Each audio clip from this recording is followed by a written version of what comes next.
My name's Heather. To start out with, I guess I kind of went from the beginning.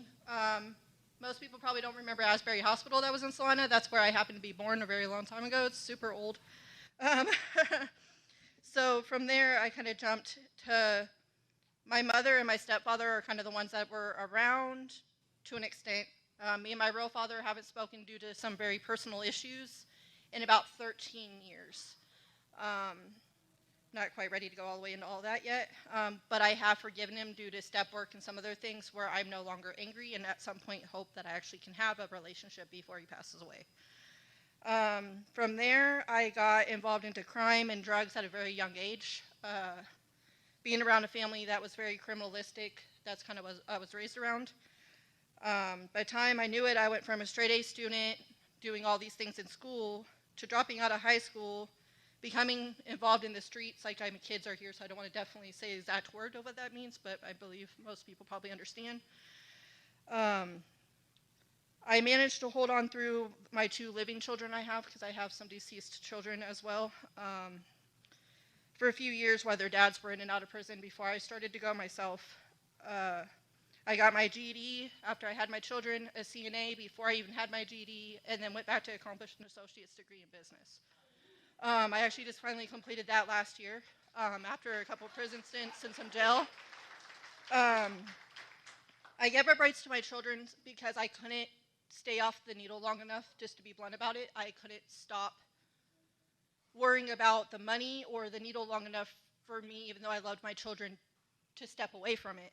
So in turn of that, I gave them to my parents. They're now legally adopted, but I still get to be around now that I'm clean, which is 2 years next month. But I wanted them to stay together, and I didn't have the option because I wasn't ready. They're now 14 and 15 years old. So I've been to prison multiple times. I've done Kansas and Nebraska time. I've completed parole before probation, so I went backwards. But I've had 13 years clean, then I had 3. Now I'm back to 2. My first awakening, I believe, was when I was arrested, and this sounds kind of cliche maybe, but I was arrested for my first time ever without any drugs on me. That was like unheard of in my family. Somehow that happened. I don't know, God was really on my side that time because it would have been my 4th strike, and it would have been really bad. So I ran from the police, and I rolled a car 8 times. I came out with about 2 scratches on my fingers and had to get some x-rays done. And I was a C box at this time, so there's a sentencing grid. Like, A is your worst you could possibly be. By the end of this sentence, I'm in a B box now, which is like prison no matter what, 10 to 20 years. There's no more slaps on my wrist, no more probation.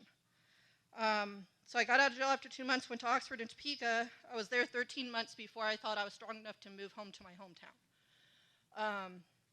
With that being said, the wreck taught me, honestly, that I had a story to tell, that I was worth way more than I was ever living for, and that it was all God that made me still be alive right now to give a testimony to tell anybody that it might refer to in something in your life. It may not, you know. Now I have an amazing life, complete faith in God. I have my children around, which happen to be right back there right now.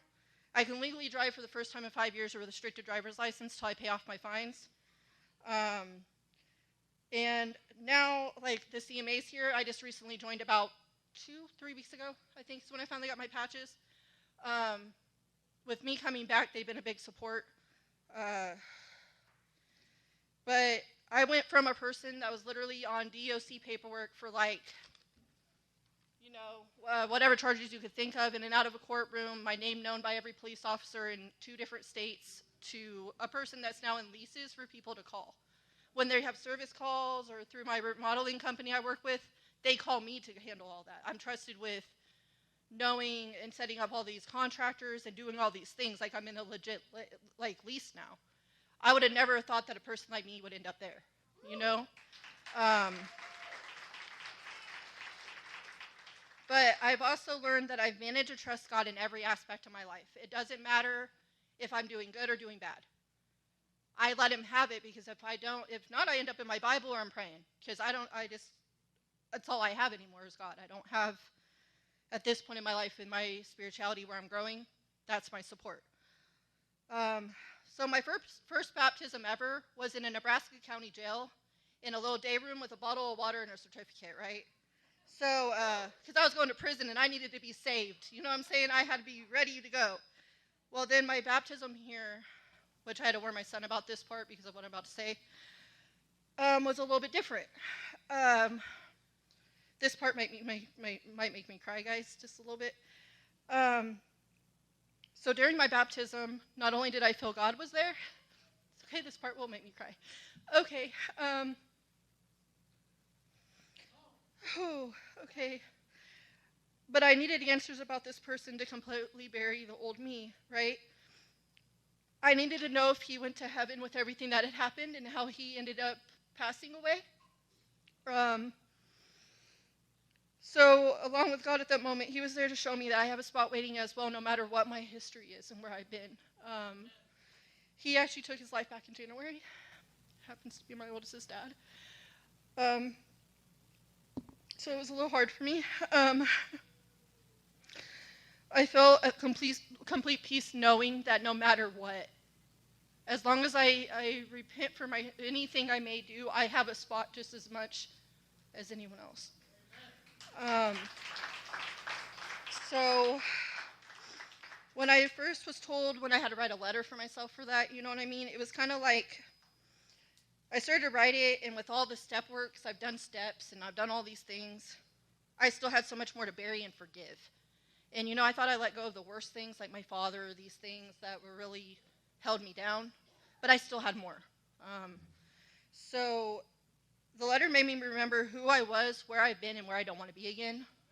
It's grown me to realize that I deserve more than just settling thinking I was worth nothing, because that's what I literally thought I was. So when I first moved back to Salina, my brother actually was going to CR, which brought me into the CR rooms for quite a while, till my work schedule got insane, and now I'm on call 24/7, so I'm sorry. But I started to go, and then they showed me support, encouragement, openness in my faith. CR gave me confidence back in me, my recovery, my faith. I don't care. I sing, even though I can't sing in here. I don't care. I still do it. It's given me a little bit of confidence because I prayed before I came up here, even before you prayed, and I guess this isn't nearly as many people as normal, so I can actually breathe. But it reminded me to be proud of who I am and my faith no matter what. So I'm thankful for my church family that's in here that I've developed, because for me, church used to be a battle. Me and my family fought over it. You weren't getting me to go for personal reasons, that things kind of were a battle for me growing up, that some Bible literature kind of battles for some choices that I used to, you know what I mean? So it was a big battle for a long time. But it's crazy how I began to have even just a little bit of faith, and everything in my life is viewed and handled so differently. I don't have anger as much as I used to, because I was a very violent person, with or without the drugs. It just was part of what it was, and probably covering up for some trauma and stuff from being younger. But I've learned to always have faith when times are hard or easy. When it's hard, I turn my Bible even more and my friends in faith, but I remember to stay in my Bible no matter what. Because if I don't have the answers, he does somewhere in there. And if my people in faith can't answer a phone, I need to go somewhere. Because if not, this will lead me back out to the streets, and that's 10 to 20 years in prison. I've came so far in my life within the last few years that I never imagined being able to stand up here and be proud of who I am, looking at a room full of people that I used to fight my family over having to go and stand in front of because I didn't feel like I belonged. And there's still some things in me personally that may make me where certain people don't feel that I belong, in aspects that I need to work on. But it's a process every day to work on and to grow with. And I've learned who I am, and I'm proud of that, and I love who I am. So for that, I'm thankful for everybody here, and to let me battle my confidence of being scared up here, and to make me feel comfortable enough that I could actually get into it and be honest. There's a lot of vulnerability, and vulnerability is hard for me just because of my history. But I'm definitely thankful I had the chance. So thank you, guys.